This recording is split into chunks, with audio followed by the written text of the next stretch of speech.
इस वीडियो में सदगुरु हमें एकादशी के महत्व को बहुत अच्छे से समझा रहे हैं। सदगुरु कहते हैं कि हर 40 से 48 दिन में हमारा सिस्टम एक चक्र से होकर गुजरता है। ऐसे हर चक्र में, प्रत्येक चक्र में 3 दिन ऐसे होते हैं जब आपके शरीर को भोजन की जरूरत नहीं होती। अगर आप अपने शरीर को जो छुट्टी दे देते हैं तो यह आपकी सेहत के लिए और आपके शरीर के काम करने के तरीके के लिए बहुत अच्छा है।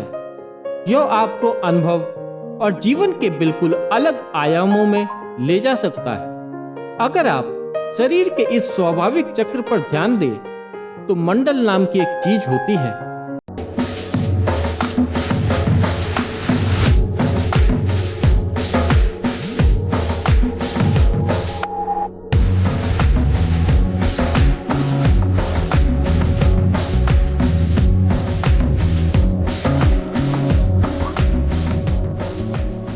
हर 40 से 48 दिन में हमारा सिस्टम एक चक्र से होकर गुजरता है, जिसमें 3 दिन ऐसे होंगे जब आपके शरीर को भोजन की जरूरत नहीं होती। अगर आप शरीर को ये छुट्टी देते हैं तो ये आपकी सेहत के लिए और आपके शरीर के काम करने के तरीके के लिए बहुत अच्छा है। यह आपको अनुभव और जीवन के बिल्कुल अलग आयामों में ले जा सकता है।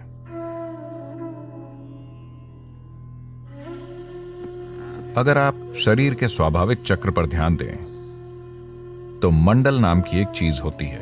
हर 40 से 48 दिनों में सिस्टम एक चक्र से गुजरता है। ऐसे हर चक्र में, प्रत्येक चक्र में 3 दिन ऐसे होते हैं जब आपके शरीर को भोजन की जरूरत नहीं होती। अगर आप अपने शरीर के काम करने के तरीके के प्रति जागरूक हैं तो आप जान जाएंगे कि आज मेरे शरीर को भोजन की जरूरत नहीं है और आप बिना कोशिश के भोजन के बिना रह सकते हैं। अगर आप अपने शरीर के चक्र पर ठीक से गौर करते हैं तो अगर यह जागरूकता आप में मौजूद नहीं है कि वो कौन सा दिन है, तो उसके लिए भारत में एक दिन तय किया गया है जिसे एकादशी कहते हैं। इसका मतलब है कि पूर्णिमा से 4 दिन पहले और अमावस्या से 4 दिन पहले लोग खाना नहीं खाते हैं। वो सुबह जल्दी उठते हैं, कोई नाश्ता नहीं, कोई लंच नहीं।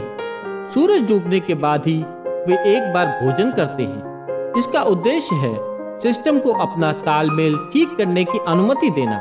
अगर ये छुट्टी आप देते हैं तो आपकी सेहत और आपके शरीर के काम करने के तरीके के लिए ये बहुत अच्छा होगा, क्योंकि खुद को ठीक करने के लिए सिस्टम को समय चाहिए। हर दिन भोजन, हर दिन भोजन, ये शरीर के लिए बहुत मेहनत का काम है। अपने शरीर को थोड़ा सा आराम दीजिए। अगर आप उपवास नहीं कर पा रहे हैं तो अपने शरीर को कुछ हल्का दीजिए, शायद फलों का रस या कुछ भी जो सिस्टम के संभालने के लिए बहुत ही ज्यादा हल्का हो। निश्चित रूप से आपका शरीर आपका बहुत आभारी होगा। हर दिन इसे पके हुए भोजन से लादना बहुत अच्छी बात नहीं है। तो इसका आध्यात्मिक महत्व क्या है? क्योंकि ये एक सफाई है। अगर आपका सिस्टम जीवंत नहीं है तो आपको कुछ भी आध्यात्मिक करने की इच्छा नहीं होगी। आप बहुत ही सुस्त महसूस कर रहे होंगे। एक ध्यान करने वाले के लिए उसका सबसे बड़ा दुश्मन उसकी नींद है। आंखें बंद करके बैठना और पूरी तरह से सतर्क रहना, इसके लिए कुछ और चाहिए। ज्यादातर लोगों के लिए अगर वो आंखें बंद करते हैं तो सो जाते हैं। तो यहाँ बंद आंखों के साथ बहुत सतर्क रहते हुए बैठने के लिए शरीर में एक स्तर की जीवंतता होनी चाहिए। तो इस जीवंतता को पैदा करने के लिए हम इस बात पर गौर करते हैं कि हम कैसे खाएं, क्या करें, कितना खाएं। ये सारी चीजें ये आध्यात्मिक नहीं है, लेकिन इससे सही किस्म का शरीर तैयार होता है। अभी अगर आपका शरीर बहुत सुस्त महसूस कर रहा है, मैं यहाँ पर आत्मज्ञान की बातें कर रहा हूँ, तो क्या करें?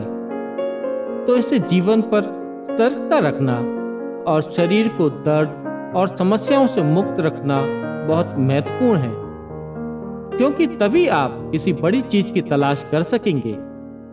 अगर अभी आपके पैर में दर्द है बहुत ज्यादा दर्द। अगर भगवान प्रकट होते हैं तो आप क्या मांगेंगे? आप यही मांगेंगे कि आपके पैर का दर्द चला जाए, और क्या? आप और क्या मांगोगे? बस इतना ही मांगोगे, क्योंकि आपका शरीर आपके ऊपर इस तरह की ताकत रखता है। जब तक आप इसे एक स्तर की सहजता में नहीं रखते हैं, यह हर दिशा से आप पर हावी रहता है।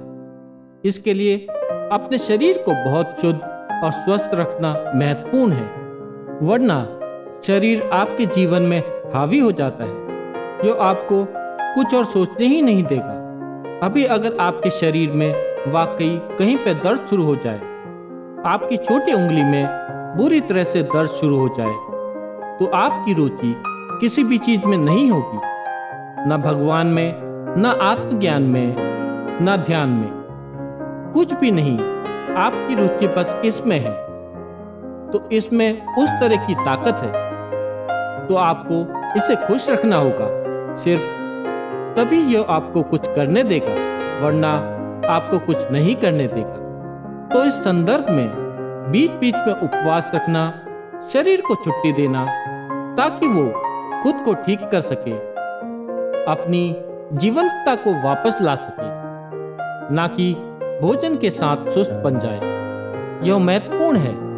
उपवास करने के बजाय अगर आप बस एक भोजन और अगले भोजन के बीच पर्याप्त अंतराल रखते हैं, अगर मैं ये कहता हूं तो आप योग छोड़ देंगे। एक भोजन और अगले भोजन के बीच कम से कम 8 घंटे का ब्रेक होना चाहिए, हमेशा। अगर आपके लिए संभव नहीं है तो कम से कम 5 घंटे का ब्रेक होना जरूरी है। खाने से पहले आपको एक स्तर की भूख महसूस होनी चाहिए। भूख लगने से पहले अगर आप अपने सिस्टम में भोजन डालते हैं तो सिस्टम सुस्त बन जाएगा और ये जीवंतता को नहीं जानेगा। जब मैं कहता हूं जीवन, तो मैं बस आपके जागे होने की बात नहीं कर रहा। हम में से हर कोई अभी जीवंतता के एक ही स्तर पर नहीं है। हम एक ही तरह का खाना खा रहे हैं, एक ही हवा में सांस ले रहे हैं, एक ही जगह पर हैं, लेकिन हमारे अनुभव का स्तर एक जैसा नहीं है। इस पल में जो मैं अपने भीतर महसूस कर रहा हूं, उसे मैं दुनिया की किसी भी चीज से नहीं बदलूंगा। अगर मुझे पूरी दुनिया भी दे दो तो भी मैं इसका सौदा नहीं करूंगा, क्योंकि यह उससे बहुत बड़ी चीज है और यह हर किसी के लिए संभव है। यह सिर्फ आपके साथ इसलिए नहीं हुआ है क्योंकि जरूरी ध्यान और सिस्टम के साथ जो किया जाना चाहिए था वो नहीं किया गया है।